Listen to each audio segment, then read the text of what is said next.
Welcome back student.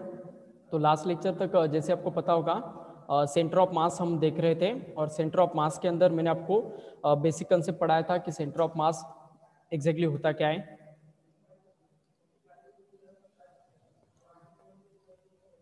उसके बाद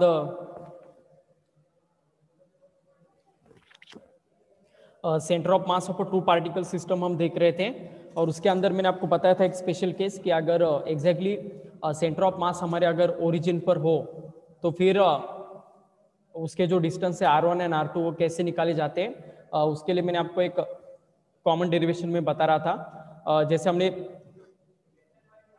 दो मासेस लिए थे M1 एंड M2, उनको हम सेपरेट कर रहे थे R डिस्टेंस से।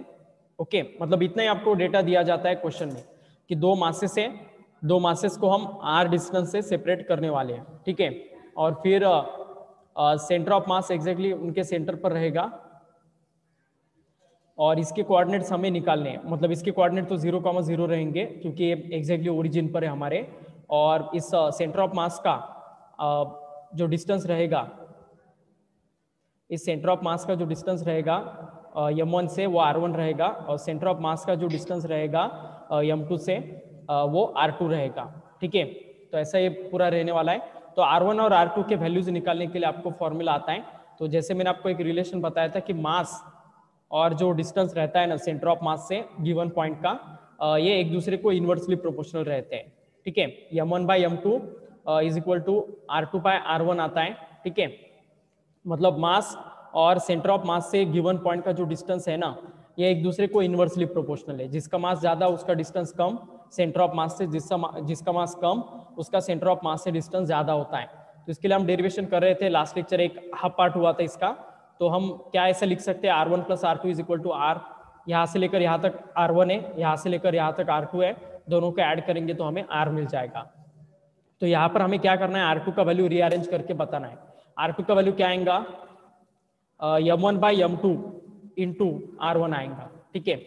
तो R1 + R2 का वैल्यू मैं यहाँ पर पुट कर रहा हूँ, M1/M2 into R1 is equal to R आएगा। Multiplying each term by left hand side as well as right hand side by M2 से हम हर टर्म को मल्टीप्लाई करने वाले हैं। तो यहाँ पर M2 R1 आएगा, यहाँ पर M1 R1, M2 कैंसिल हो जाएगा इसको M2 से मल्टीप्लाई करने के बाद, और यहाँ पर M2 से मल्टीप्लाई करेंगे तो M2 R आएगा, या फिर ये नीचे के M2 को क्रॉस मल्टीप्लाई करना है आपको, आंसर तो एक ही आने वाला है।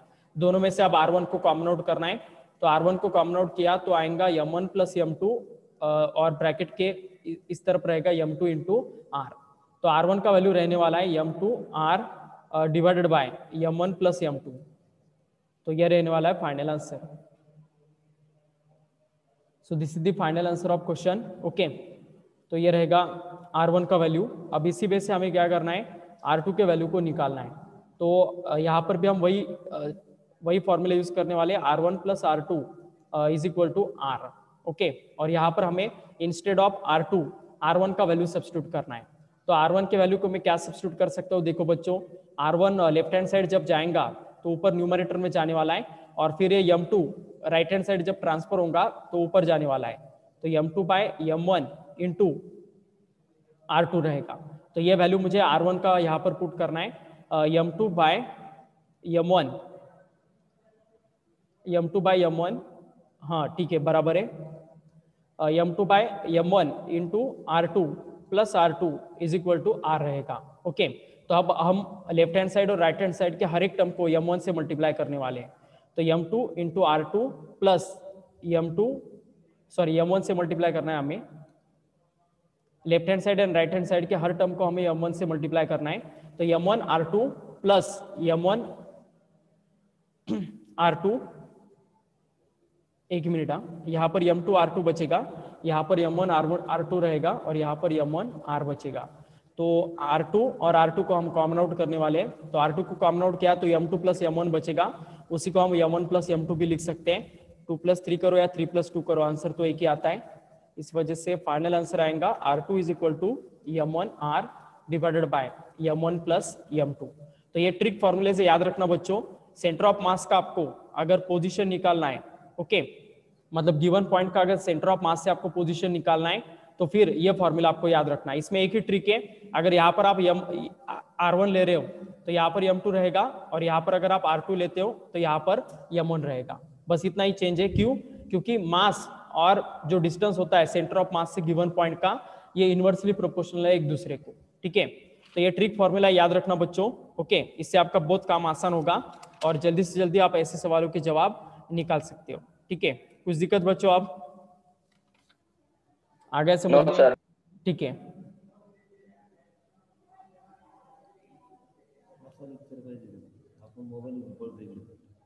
ओके, लिख लिया बच्चों सभी ने? Yes sir. ठीक है, सभी स्टूडेंट लिख लीजिएगा इसे। ओके,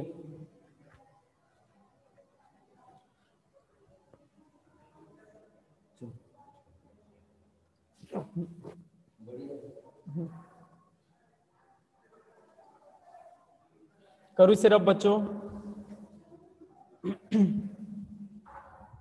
तो ये पहला बिट हमारा हो गया, that is two particle system. Okay, दो पार्टिकल सिस्टम अगर रहता है तो फिर उसे कैसे ट्रीट करना है, ये हमने देख लिया। अभी हमें n पार्टिकल्स लेना है। ठीक है, ऐसा जरूर नहीं कि हमेशा आपको दो ही पार्टिकल दिए जाएगा और उसका आपको पोजीशन पूछेंगे सेंटर ऑफ मास से, तो ये बहुत ही सिंपल क्वेश्चन हो जाएगा।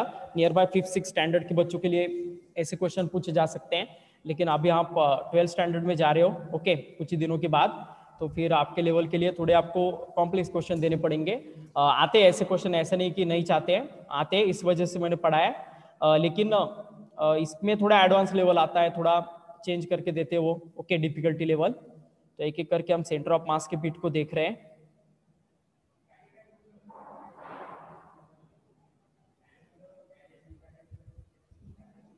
तो अभी हेडिंग दीजिएगा centre of mass of a several particle. Centre of मास अभी है ना, पूरा वर्ड मत लिखो, capital C capital M dot उसमें देना। तो ऐसा एब्रिवेटेड फॉर्म लिखना है, मतलब ज्यादा वक्त नहीं गंवाना है आपको लिखने में। ठीक है, तो लिखना है आपको centre of mass, centre of mass of a several particle.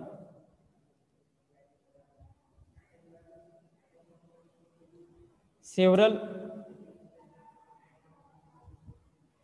Particle मतलब दो से ज्यादा पार्टिकल्स रहने वाले हैं। ठीक है, और ऐसे सिस्टम में आपको सेंटर ऑफ मास निकालना है। ठीक है, मतलब n पार्टिकल्स रहने वाले हैं और 3 डायमेंशनल सिस्टम हम एज्यूम करें। अभी तक मैंने 2 डायमेंशनल सिस्टम ही एज्यूम किया था, अभी हम 3 डायमेंशन लाएंगे।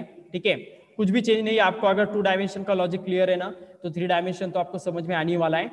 ये हमारा ओरिजिन रहेगा 0,0,0। ओके, और ये हमारा फर्स्ट पार्टिकल है जिसका मास m1 रहेगा और उसके कोऑर्डिनेट रहेंगे x1, y1, z1।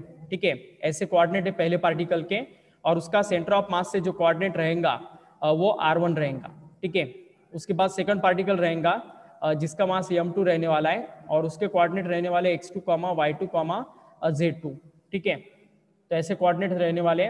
फिर डॉट डॉट डॉट ऐसे n पार्टिकल्स है, तो nth पार्टिकल जो रहेगा उसका मास mn रहेगा और उसके कोऑर्डिनेट्स रहेंगे, क्या रहेंगे, xn, yn, zn। ओके, मतलब n पार्टिकल से इसके आगे आप कोई पार्टिकल रह नहीं सकते। ओके, और उसका जो पोजीशन वेक्टर रहेगा सेकंड वाले पार्टिकल का r2 डैश रहेगा, और वैसे ही जो लास्ट वाला पार्टिकल रहेगा mn, उसका पोजीशन वेक्टर rn रहेगा। तो ऐसे ये बीट रहने वाला है, मतलब हर एक पार्टिकल का मास और उसका सेंटर ऑफ मतलब ओरिजिन से जो पोजीशन वेक्टर है वो हमें पता होना चाहिए। तो अभी इसका सेंटर ऑफ मास अगर उसके कोऑर्डिनेट हमें निकालना है ना rc डैश के, तो क्या फॉर्मूला यूज करना है हमें, summation i going from 1 to n, summation i going from 1 to n, ये जनरल फॉर्मूला हमें यूज करना है क्योंकि यहाँ पर सेंटर ऑफ मास ओरिजिन पर नहीं है। ठीक है, इस वजह से, और n पार्टिकल से, इस वजह से हमें पूरा फॉर्मूला यूज करना पड़ेगा, summation i going from 1 to n mi ri। ठीक है, mi ri divided by total mass. ठीक है, टोटल मास मतलब सभी पार्टिकल के मासेस का एडिशन रहेगा। ठीक है, तो इस फॉर्मूले से आपको फाइनल आंसर मिलेगा। तो इसके अगर मैं वैल्यूज पुट करता हूं तो फिर क्या आएगा, फिर देखिएगा आरसी डैश का अगर वैल्यू निकालना है तो वो कुछ ऐसा आएगा, मतलब इसी समेशन को अगर हम एक्सपांड करते हैं तो वो कुछ ऐसा आएगा m1 into position vector of r1 plus m2 into position vector of r2 plus m3 into position vector of r3 dot dot dot क्या आएगा mn into position vector of rn whole divided by क्या रहेगा आप देखिएगा m1 plus m2 plus m3 plus dot dot dot mn। यही जो formula है इसी को मैंने एब्रिवेटेड फॉर्म में ऊपर लिखा है। इस ऊपर वाले फॉर्मूले और नीचे वाले फॉर्मूले में कुछ भी चेंज नहीं है।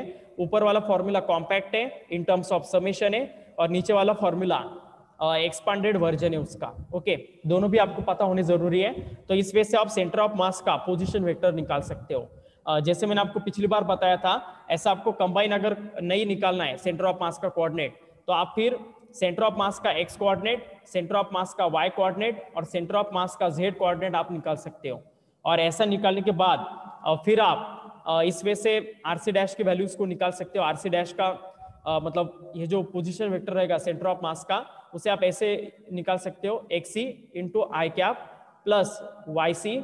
मतलब वेक्टर फॉर्म में अगर रिप्रेजेंट करना है ना हमें सेंटर ऑफ मास के सेंटर ऑफ मास को, okay, in terms of vector form, तो ऐसे आप रिप्रेजेंट कर सकते हो।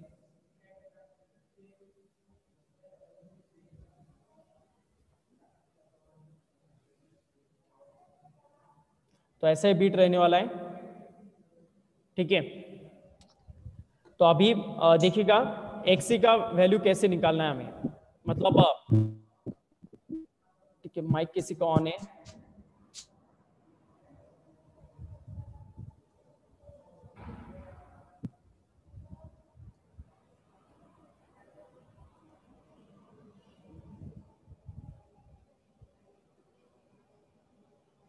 ठीक है, तो देखिएगा अब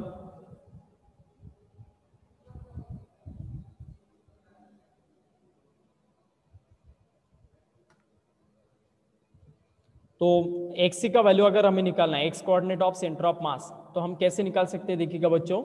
x coordinate of centre of mass m1 x1 मतलब x coordinate of first particle plus m2 x2, okay, plus dot dot dot क्या रहेगा mn xn डिवाइडेड बाय क्या आएगा फिर m1 plus m2 plus m3 total mass आएगा m1 plus m2 plus m3 dot dot dot mn आएगा।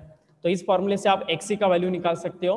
YC का value अगर निकालना है तो यही फॉर्मूला m1 y1 सिर्फ y कोऑर्डिनेट का एडिशन लेना है, मतलब समीशन लेना है m1 y1 m2 y2 plus dot dot dot mn yn रहेगा, ठीक है।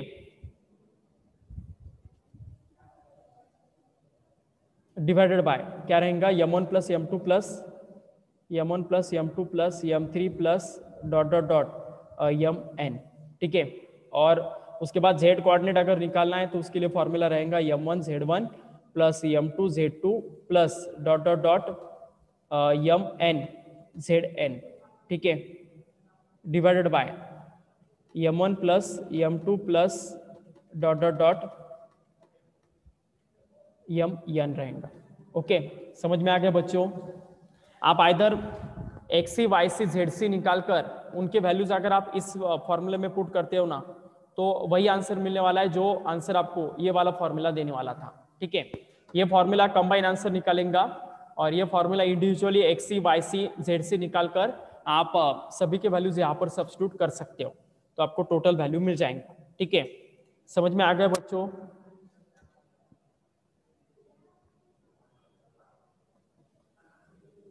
Yes sir. लिख लीजिएगा पूरा, कोई भी बिट मत रखिएगा पेंडिंग। राइट दिस,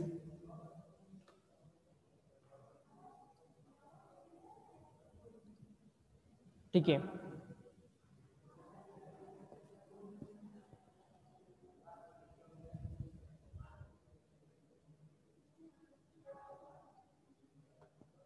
करो इसे रब बच्चों। Have you written this?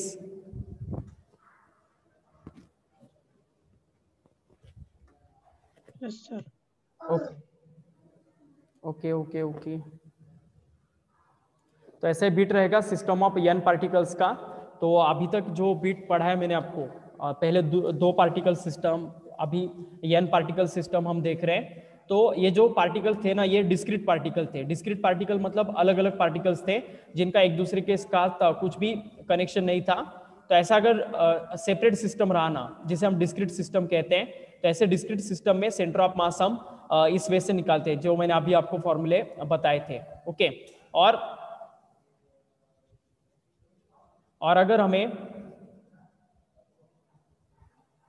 Continuous body अगर रहता है ना, कंटिन्यूस बॉडी मतलब एक पूरा बड़ा सा बॉडी है जैसे स्फीयर, रेक्टेंगल, ओके, ऐसे जो बॉडीज होते हैं ना, तो इनके ऊपर कितने पार्टिकल से हम गिन नहीं सकते हैं। मैं आपको अगर बोलता हूँ कि किसी स्फीयर पर उसका रेडियस समथिंग कुछ है, तो उसका कितने पार्टिकल उसके अंदर रहेंगे, मैं आपको अगर गिनने के लिए कहता हूँ तो आप नहीं गिन सकते हो। क्यों नहीं गिन सकते हो?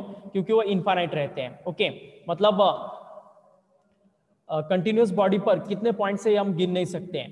तो ऐसे कंडीशन में है ना, जो हमारा समेशन था ना, वो रिप्लेस हो जाता है इंटीग्रेशन से। ओके, बहुत बड़ा कंसेप्ट है फिजिक्स का, और ये आपको हर बार फिजिक्स पढ़ते वक्त लगने वाला है।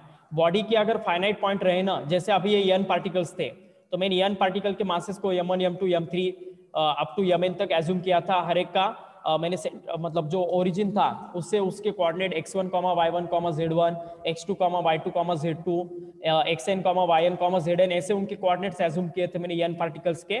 और उनका जो सेंटर ऑफ मास है मैंने किस फॉर्मूले से निकाला था? Summation i going from 1 to n mi ri divided by total mass. तो इस फॉर्मूले से मैंने आपको सेंटर ऑफ मास निकालने का बिट बताया था, क्योंकि ये जो पार्टिकल थे ये डिस्क्रीट थे, एक दूसरे से अलग अलग थे, सेपरेट थे। तो हमेशा याद रखना फिजिक्स में, जब कभी भी पार्टिकल फाइनाइट हो या फिर गिन सकते हो हम पार्टिकल को, या फिर पार्टिकल अगर डिस्क्रीट रहे ना, तो फिर उसका कैलकुलेशन हम समेशन से करते हैं। और यही अगर पार्टिकल कंटिन्यूअस रहते हैं, जैसे एक स्फीयर रहेगा और इसके ऊपर आपको बोलेंगे कि सेंटर ऑफ मास निकालो, तो फिर आप ये समेशन नहीं यूज कर सकते, क्योंकि इस स्फीयर पर कितने पार्टिकल से आप गिन नहीं सकते हो। समझ में आ रहा है? Are you getting this? Okay, तो ऐसे समय में क्या हो जाता है, फिर ये जो हमारा समेशन है ना, ये रिप्लेस हो जाता है इंटीग्रेशन से। ओके, तो फिर हमारा इंटीग्रेशन हमें टोटल आंसर देगा। ओके, ऐसा कुछ फॉर्मूला रहेगा RDM। ओके, और फिर ये 1/m टोटल मास यहाँ पर रहेगा। ठीक है, फिर यहाँ पर लिमिट भी दे सकते हो आप, कहाँ से कहाँ तक ये डिस्टेंस है, नहीं भी दिया तो भी चलता है लिमिट। ठीक है, तो ऐसा ये पूरा बिट रहेगा। तो ऐसे फॉर्मूले से आपको फाइनल आंसर निकालना पड़ता है, कब? जब बॉडी कंटिन्यूअस रहते तब। तो अभी हेडिंग दीजिएगा centre of mass of a continuous distribution of mass. Centre of mass of a continuous distribution of mass, continuous distribution of mass। ठीक है, करो इसे रफ अप। तो ये हेडिंग दीजिएगा ऊपर वाला, या अभी मैं ये फॉर्मूले तो लिख कर देने वाला हूं, डोंट वरी अबाउट इट। सिर्फ ये हेडिंग दीजिएगा आप, centre of mass of a continuous distribution of mass. इसके पहले डिस्क्रीट डिस्ट्रीब्यूशन था, पार्टिकल n पार्टिकल्स में डिवाइडेड थे, तो उसको डिस्क्रीट डिस्ट्रीब्यूशन कहा जाता है। अभी ये जो हम डिस्ट्रीब्यूशन देख रहे हैं, ये कंटिन्यूअस डिस्ट्रीब्यूशन रहेगा। मतलब अभी देखिएगा, ऐसा एक रैंडम शेप का बॉडी रहेगा, जरूर नहीं कि वो रेगुलर शेप का ही रहे, ये कंटिन्यूअस बॉडी है। ओके, कहीं से भी ये बॉडी ब्रेक नहीं है। ठीक है, पूरा का पूरा ये बॉडी रहेगा।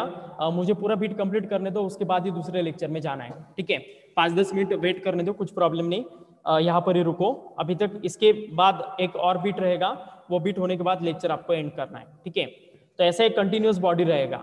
ठीक है, इसका सेंटर से जो पोजीशन वेक्टर रहेगा वो हम R एज्यूम करने वाले हैं, और ये जो छोटा पार्टिकल रहेगा इस बॉडी का, इसे हम DM एज्यूम करने वाले हैं। उसका मास DM एज्यूम कर रहे हैं। DM मतलब छोटा सा मास, एक छोटा पार्टिकल हम एज्यूम कर रहे हैं इस बॉडी का। ठीक है, ऐसे कितने पार्टिकल से इस बॉडी पर? इनफाइनाइट पार्टिकल से।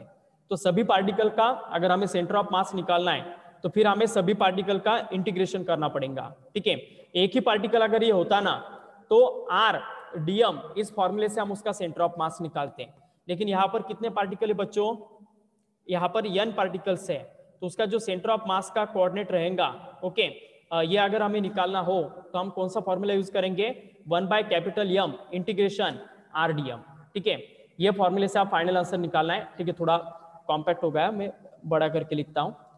RCM मतलब सेंटर ऑफ मास का पोजीशन वेक्टर रहेगा, ओके ये अगर आपको निकालना है तो 1/m मतलब m is the total mass of this body, इस बॉडी का टोटल मास कैपिटल M में इंटीग्रेशन r इंटू dm रहेगा। तो इस फॉर्मूले से आप सेंटर ऑफ मास का कोऑर्डिनेट निकाल सकते हो अगर बॉडी कंटिन्यूअस रहा तो।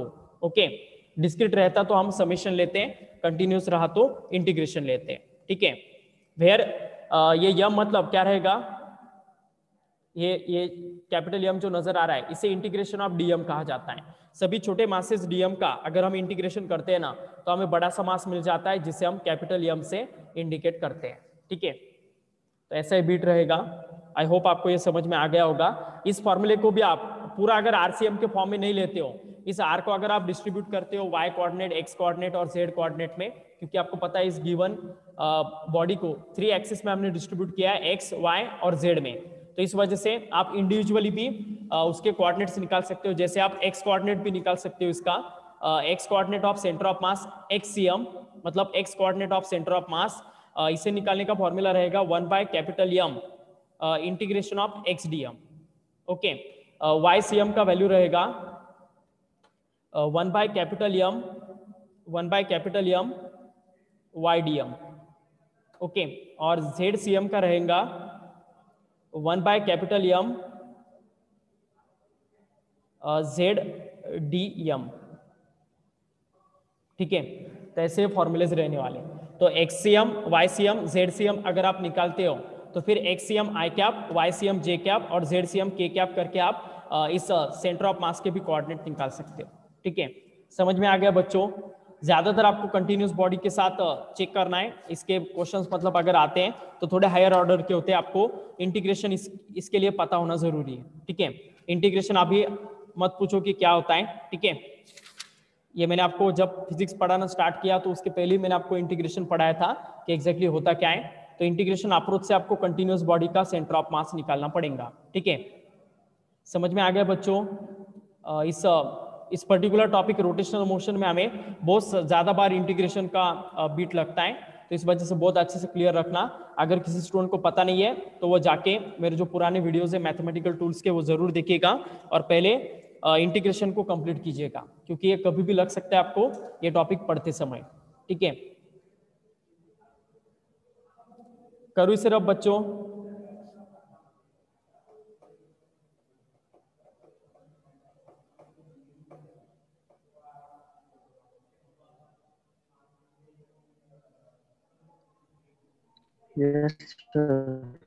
ठीक है चलेगा। ठीक है अभी भी एक बिट बाकी है, लेकिन वो हम लगा तो कल के लेक्चर में लेते हैं। हमारा टाइम आज खत्म हुआ है तो कल के लेक्चर में हम रिमेनिंग पार्ट में आपको पढ़ाऊंगा। कल बहुत ही इंपॉर्टेंट बिट रहेगा, centre of mass of composite bodies, centre of mass of truncated bodies. ये जो ट्रंकेटेड बॉडीज का सेंटर ऑफ मास निकालना है ना, ये अगर आपको आ गया ना तो सब बिट आपको समझ में आ गया ऐसा समझ लो। तो कल वो भी बिट हमारा प्रोबेबली हो जाएगा और कुछ स्टार्टिंग लेवल के न्यूमेरिकल्स भी हो जाएंगे। अगर कल ज्यादा वक्त मिलता है हमें लेक्चर के लिए, प्रोबेबली देखता हूं मैं, अगर प्रोबेबली देखता हूं, ओके उसे फिक्स मत समझिएगा।